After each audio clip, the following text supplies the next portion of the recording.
Welcome to this episode of Sales Today. I'm a regular host, Owosheni Samuel, and today I'll be completing the earlier key pointers towards having an awesome customer service experience. And I know in the last episode we talked about three, which of course are the ambience of the ambience, which are the touch points. Of course, we talked about your staff attitude, all right, towards the client, and also we spoke extensively about the turnaround time.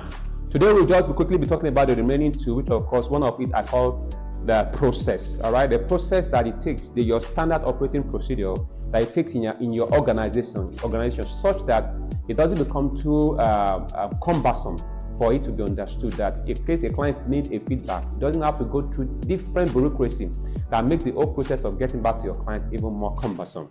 Right, there's a way you can synergize all your processes within your organization. After all, the whole essence of having a business is to service a client. So if your processes are becoming anti-client in such that it doesn't give feedback to the client as expected, and for one to be able to get a simple information, one has to go through different layers of processes and procedures, and obviously it doesn't really help in making clients to have an awesome experience when it comes to getting the best service. And finally, I'll be talking about is the product knowledge. All right, the information needed by your staff to give to a client such that the client will be able to make informed decisions. Such information must be inspiring enough. It must be eye-opening enough for the client to see the fact that your product can service this kind of need of his or hers.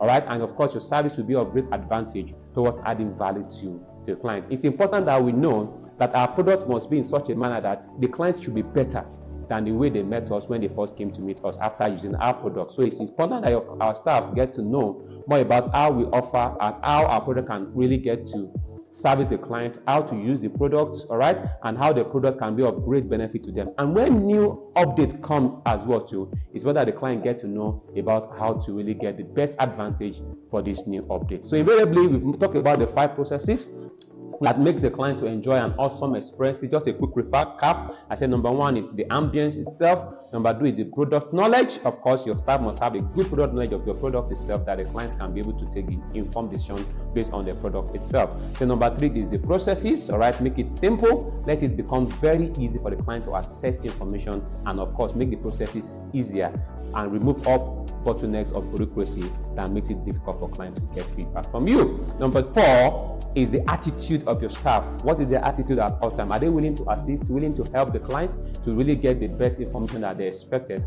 at all times? So it's important that your staff keep it positive at all times and get the best, from their product or from their stuff as well. And then finally is the turnaround time. All right, the time it takes for a process to be completed and giving feedback to the client and the rest itself. If these are put into place entirely, of course, we expect that your client should have the best when it comes to experience alongside. Wow, use this and of course add it to other processes that you do as well to getting the best out, and I believe your sales and your bottom lines will be increased alongside. All right, this is the end of this very episode. Catch me in the next episode, even when I'll be coming with more ideas and tips on how to increase your sales and grow your revenue as well too. Thank you and keep selling.